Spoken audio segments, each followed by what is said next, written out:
यही भगवंत मान साहब जब एमपी होते थे तो इनके घरों पे जाते थे वोट लेने के लिए कि भाई इनकी सजा पूरी हो चुकी है, हमने पूरी फाइल तैयार कर ली है, अगर हमारी सरकार आएगी तो हम इनको छोड़ देंगे। तो भगवंत मान साहब से जब कोई पूछे, भगवंत मान साहब वो फाइल गुम होगी या खत्म होगी या जड़गी, शर्म तो आती नहीं इन लोगों को। सरकारें कभी इसे चाल खेलती आई, हरियाणा पंजाब को लड़ाती आई, कभी SYL के नाम पे, कभी चंडीगढ़ के नाम पे। अब SYL का पानी ना पंजाब के पास ना हरियाणा के पास, चंडीगढ़ के अधिकार ना पंजाब के पास ना हरियाणा के पास। लड़े कौन? हरियाणा पंजाब के लोग लड़े। वो तो भला हो उस किसान आंदोलन का जिसमें हमारे को पता लगा कि हमारा दुश्मन एक है, हमारी मांग एक है। क्योंकि सबको पता है पंजाब की जमीन के अंदर पानी नहीं बचा, जो बचा है वो खराब बचा है। हरियाणा की जमीन के अंदर पानी नहीं बचा, जो बचा है वो भी खराब बचा है। ये पानी खराब करने वाले थे कौन? किसान नेता हैं, उनको शर्म आनी चाहिए। यही निहंग सिंह बॉर्डर के ऊपर बिना किसी उसके लोभ लालच के रक्षा की थी, किसान आंदोलन की पूरी रक्षा की थी, दिन रात रक्षा की थी, जग के रक्षा की थी। आज वो लोग क्यों नहीं आ रहे कौमी इंसाफ मोर्चा के अंदर? उनको शर्म आनी चाहिए, आना चाहिए। उनको तो सबसे पहले आना चाहिए था। अब कोशिश हम करेंगे, हरियाणा से बंदे लेके आएंगे यहाँ पर। जैसे किसान आंदोलन में ड्यूटियां लगी थी ना, आज इस गांव के, कल उस गांव के, ऐसे करके ड्यूटियां लगाएंगे और बंदों को लेके आएंगे। सिख अपने अधिकारों की बात करता है तो उसे आतंकवादी कहा जाता है, वक्फवादी कहा जाता है, कहा जाता है कि ये पंजाब में माहौल ख़राब कर देंगे। ये तो आप हरियाणा लो, पंजाब लो, यूपी लो, राजस्थान लो, सभी जगह पे है। आप अपने हक की बात कर दो तो आप आतंकवादी हो, खालिस्तानी हो, पाकिस्तानी हो। मतलब इतने टाइटल मिल जाएंगे आपको, ये समझ में नहीं आएगा टाइटल कौन सा अपनाऊं और कौन सा छोड़ दूं। जब किसान आंदोलन था, 2 साल की बच्ची को जेल में डाल दिया, वो उसको आतंकवादी बोल दिया। ये बता दो 2 साल का बच्चा किस टाइप का आतंकवादी होता है? नहीं हुआ तो दिल्ली जेल में बंद किया गया था उस बच्ची को, उसकी माँ दूध पिलाने के लिए जेल में गई। पिछले ਜਿਹੜੇ इंटरनेशनल गायक सी मूसे वाला जी, उसकी जी सिक्योरिटी जी है वो रद्द कर दी गई और उसकी हत्या हो गई। अब लगता नहीं जिस तरह भाई अमृतपाल की सिक्योरिटी वापस लेने से या उसके लाइसेंस जड़े आ वो रद्द करने से उनकी जान को खतरा हो सकता है। अगर आप सच के राह पर चलोगे तो जान को खतरा तो रहेगा। ये तो पहले से होता आया है।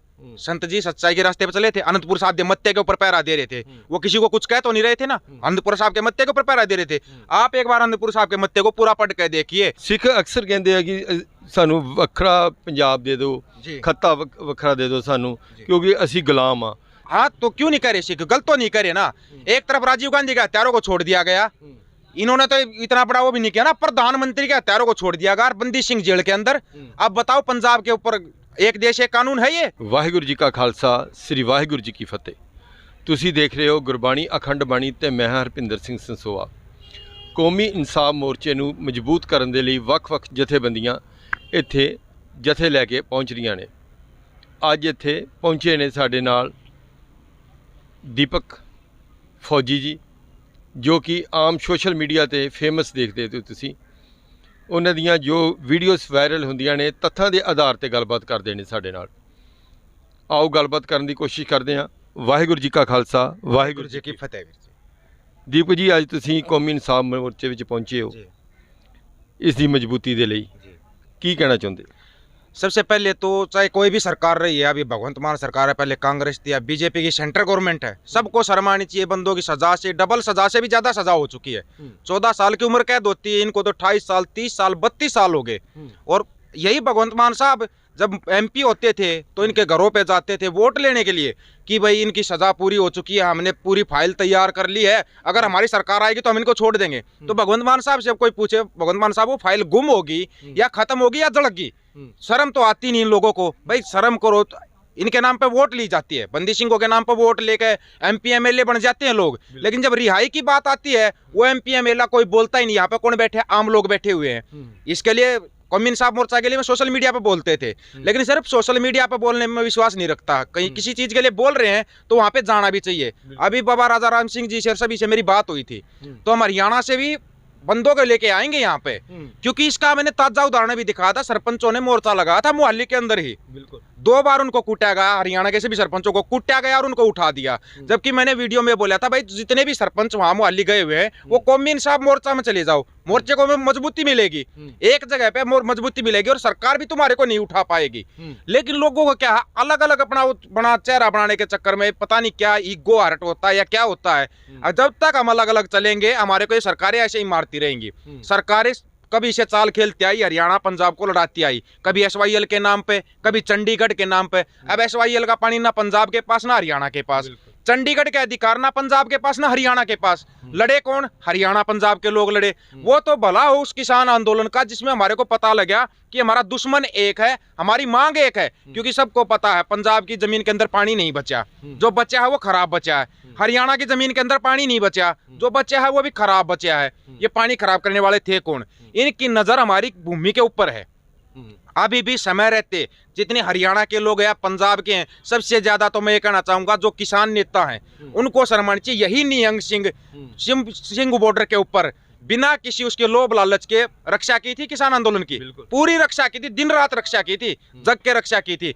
आज वो लोग क्यों नहीं आ रहे कौमी इंसाफ मोर्चा के अंदर? उनको शर्म आनी चाहिए, आना चाहिए। उनको तो सबसे पहले आना चाहिए था और आके निहंग सिंहों को आश्वासन देना चाहिए था कि जब तक हमारे बंदी सिंह रिहा नहीं हो जाते हम यहाँ से नहीं उठेंगे। सरकार पे भी असर पड़ता कि हाँ भाई ये तो फिर एक होते जा रहे हैं। ये जो हम अलग अलग दिखा देते हैं ना, सिर्फ थोड़ी सी राजनीति के कारण, ये जब तक हमारे मन से नहीं निकलेगा तब तक हम कामयाब नहीं हो पाएंगे। अब कोशिश हम करेंगे, हरियाणा से बंदे लेके आएंगे यहाँ पर। जैसे किसान आंदोलन में ड्यूटियां लगी थी ना, आज इस गांव के कल उस गांव के, ऐसे करके ड्यूटियां लगाएंगे और बंदों को लेके आएंगे।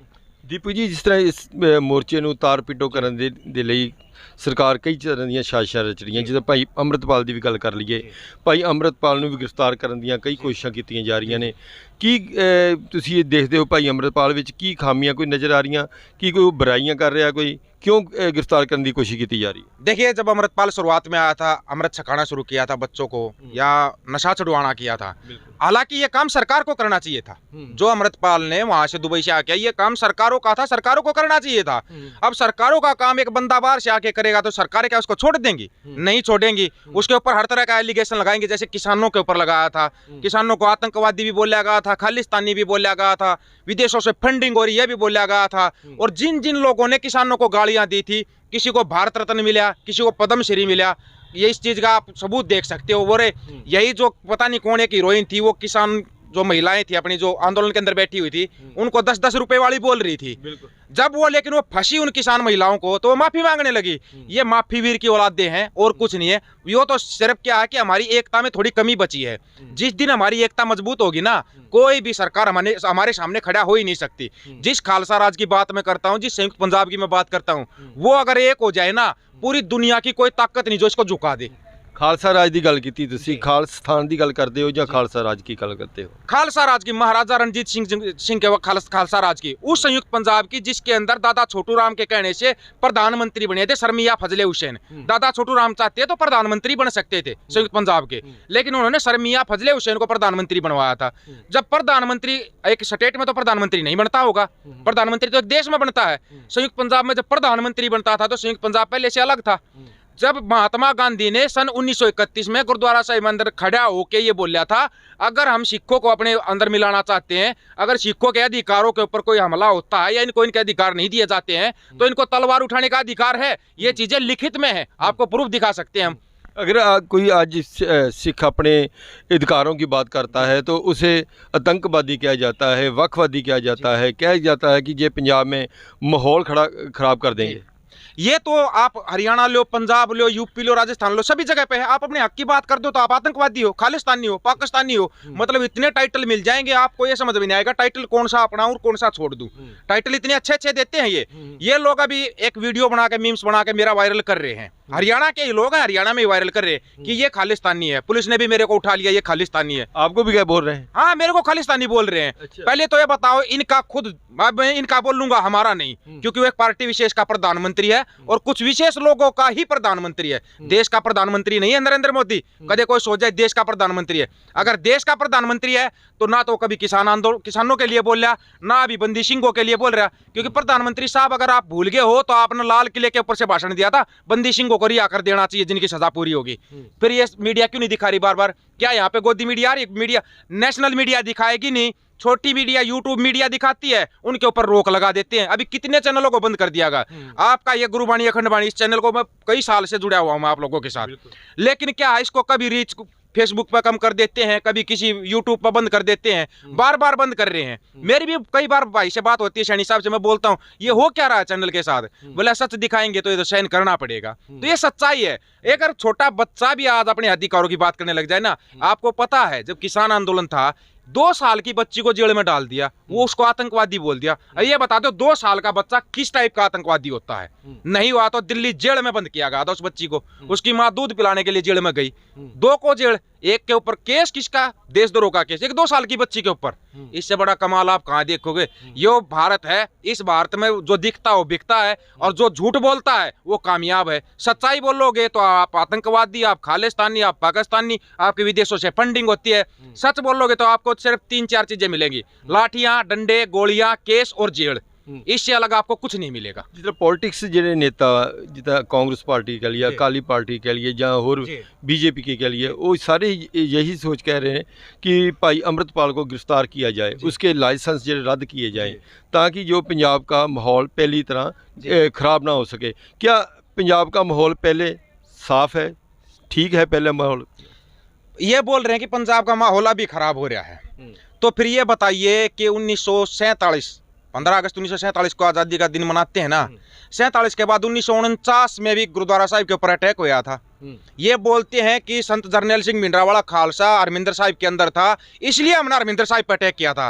और जो 58 गुरुद्वारों पे अटैक हुआ था उनमें कौन था? जो पीछे 58 गुरुद्वारों के ऊपर अटैक हुआ उनके अंदर कौन था?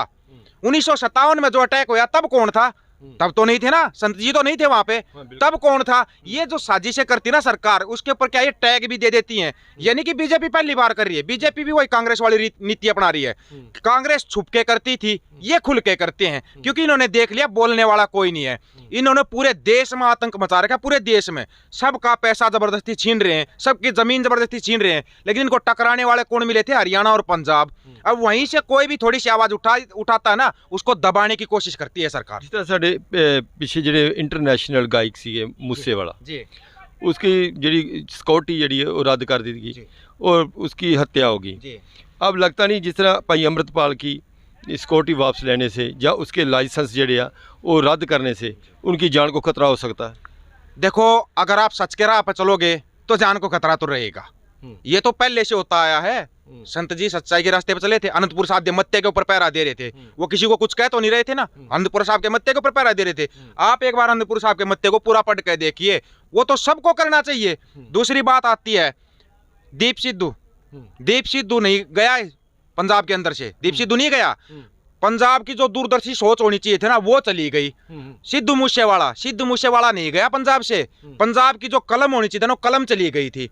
संदीप भाई कबड्डी वाला वो नहीं गया, पंजाब की जवानी चली गई, जवानी गई है। तो किस हिसाब से ये लोगों को मार रहे हैं, कभी आज तक आपने सोचा नहीं? फिर भी लोग एक नहीं हो पा रहे। पहले जो हमारे गुरु रहे हैं, गुरु साहब रहे हैं, हमारे जर्नल लड़ाई पता क्यों जीतते थे? क्यों हम दूसरे देशों तक, अफगानिस्तान तक अबराज क्यों करते थे? क्योंकि हम एक झंडे के नीचे थे, वो निशान साहिब के नीचे थे। आज हर आदमी का अपना एक अलग झंडा है, कैसे जीत पाओगे? अकेले पंजाब के अंदर कम से कम भी 100 या 150 जत्थेबंदियां हैं, वो ही एक नहीं हो पा रही। बताओ हम संयुक्त पंजाब कैसे एक करें? जब तक हम एक झंडे के नीचे नहीं आ जाते ना, तब तक कामयाबी नहीं मिलेगी। आना पड़ेगा एक झंडे के नीचे, आना पड़ेगा निशान साहिब के नीचे। आज आ जाओगे फायदा है, जितना लेट आओगे उतना ही ज्यादा नुकसान होगा। दीपक जी, तुसी हिंदू परिवार दे नाल हैगे जे, तुसी रिलेटेड जे, पर जिस तरह तुहाडी नॉलेज आ उस समय देखिए तो जिस तरह साड़ी सिरमौर जथेबंदी SGPC आ, वो क्यों नहीं बोल रही इस बारे में? SGPC का तो क्या ही कहिए, SGPC पिछले 12 साल से चुनाव नहीं हुए SGPC के। क्यों नहीं हुए? कारण होना चाहिए। क्यों? क्योंकि सिखों की सबसे बड़ी संसद है SGPC। सिखों के लिए अकाल तख्त साहिब का हुक्म सबसे बड़ा हुक्म होता है। आपको अब मैं लिखित में दिखाता हूँ। अकाल तख्त साहिब ने मतलब हुक्म जारी कर दिया, और उसको एक नकली सिख, असली सिख नहीं कहूंगा मैं उसको, अगर अकाल तख्त साहिब से कोई हुक्म आया है और उसको बंदा मानने से मना करता है तो उसको आप असली सिख तो कहोगे नहीं। मैं तो कहता नहीं कि वो असली सिख है। आपको बिल्कुल लिखित में दिखा देता हूँ, आप पढ़ यानी हरप्रीत सिंह की मैंने दे असली सिख नहीं है जो अभी बनाया गया हरियाणा के SGPC वाला। वो तो ये बोल रहा है कि लंगर हमने चलाया। वो कौन है लंगर चलाने वाला? लंगर गुरु का है या सिखों का? ये बताओ पहले। लंगर जो चलता है कहीं पर भी, वो लंगर गुरु जी का है, गुरु नानक देव जी महाराज का है, या सिखों का अपना लंगर है? इतना बता दो, मैं यहीं पे मान जाऊंगा। वो बोलता है कि लंगर हमारा है, गलत बोल रहा है। वो लंगर गुरु साहब का है, गुरु साहब का लंगर है। किसी भी कोई भी सिख उसके ऊपर अपना अधिकार नहीं दिखा सकता। वो रहती दुनिया तक लंगर चलेगा। लेकिन वो तो ये बोल रहा है हमने किसान आंदोलन में लंगर चला के गलती की, तो सिख है वो सिख है जो गुरु साहब की चीज के ऊपर अपना कब्जा जमाना चाहता है। कर रहे हैं। ये देखिए, ये अकाल तख्त साहब का हुजूरनामा है और इसको मानने से मना करते हैं। दिखाइए, मैं आपके पास भेज भी दूंगा, ये अकाल तख्त साहब का ओरिजिनल SGPC का हाथ से लिखित दिखा दूंगा मैं आपको, हाथ से लिखित। और फिर उन गुरुद्वारे के ऊपर अब वो किया जा रहा है, कब्जा किया जा रहा है नामधारी सिक्कों के द्वारा, फिर उनके ऊपर कब्जा किया जा रहा है। SGPC लिखित में दे रहा है। ये देखो, ये है वो गुरुद्वारा साहिब, इसके अंदर ये देखो, इस SGPC ने ये हाथ का लिखित है, ये देखो SGPC का हाथ का लिखा हुआ है। उसको भी नहीं मान रहे लोग, ये SGPC का हाथ से लिखित है, इनको भी नहीं मान रहे लोग, तो इनको असली सिख कहेंगे हम। असली सिख हम तो नहीं कह सकते। इसी 22 मार्च की सुनवाई है उसकी, इलाहाबाद हरियाणा की घटना है ये। पिछले 1 साल से वहां पे मोर्चा लगा हुआ है गुरुद्वारा साहिब को बचाने के लिए, जबकि अकाल तख्त साहिब ने फरमान जारी कर दिया कि नहीं, ये गुरुद्वारा साहिब सिखों का है। आप ये बताओ, गुरुद्वारा साहिब के अंदर गुरु ग्रंथ साहिब की बाणी होती है या कोई मूर्ति पूजा होती है? बताइए आप। गुरु ग्रंथ साहिब की वहां पे मूर्ति पूजा हो रही है, गुरुद्वारा बनाया सिखों ने, उसके अंदर मूर्ति पूजा हो रही है। क्यों हो रही है? कभी नहीं कहा गुरुओं ने कि मूर्ति पूजा करो, ये करो। गुरुओं ने तो ये तक बोला कि हमारी मूर्ति पूजा करने की जरूरत नहीं, क्योंकि मूर्ति पूजा करना खंडन किया है। बिल्कुल, क्योंकि हमारा गुरु गुरु ग्रंथ साहिब है, बिल्कुल, उनके बाद कोई गुरु है ही नहीं। देहधारी कोई गुरु नहीं है, और देहधारी गुरु 11, 12, 13, 14, 15, 16 तक गुरु बने बैठे हैं, उनको क्या कहोगे आप? देहधारी गुरु हो ही नहीं सकता। जबकि सुप्रीम कोर्ट ने 1988 में बिल्कुल बयान जारी किया था कि गुरु ग्रंथ साहिब जिंदा गुरु हैं। बिल्कुल, गुरु ग्रंथ साहिब को जिंदा गुरु बोला 1988 में सुप्रीम कोर्ट ने। ये लोग सुप्रीम कोर्ट को भी नहीं मानते, ये लोग अकाल तख्त साहिब को भी नहीं मानते, ये लोग SGPC को भी नहीं मानते। क्यों नहीं मानते? क्योंकि हमने इनको पावर दे दी, वो SGPC के अंदर इनके बंदे बैठे हुए हैं। इसीलिए तो हरियाणा की SGPC अलग, पंजाब की अलग, दिल्ली की वैसे ही अलग। तो ये बताइए आप कि क्या कैसे चलेगा हमारा काम? जब तक एक निशान साहिब के झंडे के नीचे नहीं आएंगे, जब तक सबको पता हमारी मांग एक है, हमारी लड़ाई मंडी और फंडी से है। जो दादा छोटूराम कहते थे, मंडी फंडी को दबा लो नहीं तो तुम्हारे को बर्बाद करेंगे, और ये हमारे को बर्बाद कर रहे हैं। चंडीगढ़ पर हमारे को लड़ा दिया, चंडीगढ़ केंद्र सरकार के हाथ में। SYL पर हमारे को लड़ाया, SYL केंद्र सरकार के हाथ में। भाखड़ा ब्यास मैनेजमेंट में से बहुत पहले हरियाणा का आउट किया था, पंजाब भी आउट है। दूसरी बात, एक बात और जो नई बात होगी, अभी अप्रैल के महीने से बिजली के कट लगने शुरू हो जाएंगे पंजाब और हरियाणा में। पंजाब और हरियाणा की बिजली हिमाचल को दे दी। क्यों दे दी? क्यों दी? कोई पूछने वाला है? कोई भगवंत मान साहब से या खट्टर साहब से कोई पूछ सकता है कि आपने ये क्या किया, किसके कहने से किया? तो ये सब चीजें ना जो वीर जी, इनसे हमारे को दर्द होता है। मुख्यमंत्री कह रहे कि 600 यूनिट ਜਿਹੜਾ मैं पंजाब ਦੇ ਲੋਕਾਂ ਨੂੰ फ्री दे ਦਿੱਤਾ, ਉਹਦੇ ਵਿੱਚ 90% लोग ਜਿਹੜੇ ਆ मुफ्त बिजली भर रहे हैं। कोई मुफ्त बिजली नहीं भर रहा है, वो तो बता दिया ना। भगवंत मान साहब जिस दिन, वो भगवंत मान जो MP होते हुए बोलता था, हमने जिस दिन ये शब्द सुनेंगे ना, वो भगवंत मान हमारे को नजर आया। सबसे पहले हम साथ देने के लिए हरियाणा से आए भगवंत मान साहब के पास, लेकिन वो पुराने वाला भगवंत मान साहब से जो बोलता था कि बंदी सिंह को गरिया होना चाहिए, हमने फाइल बना रखी है। कहाँ गई वो फाइल? गुम होगी क्या भगवंत मान साहब? अब ये कानून बनाएंगे, वो कानून बनाएंगे। अब ये दिल्ली में बोलते थे, इनका वो मनीष सिसोदिया, कोई मेरे को गिरफ्तार करके दिखाओ, हम कुछ गलत काम नहीं करते। पड़े है ना जेल में, अब जेल में है ना, और बिल्कुल सबूतों के आधार पे जेल में है। तो ये लोग दिखाते कुछ हैं जो सरकारें, क्योंकि मीडिया तो हमारे को दिखाएगी नहीं, और जो लोकल मीडिया दिखाएगी उसको ये लोग दबा लेंगे। IT सेल इनकी बहुत बड़ी है।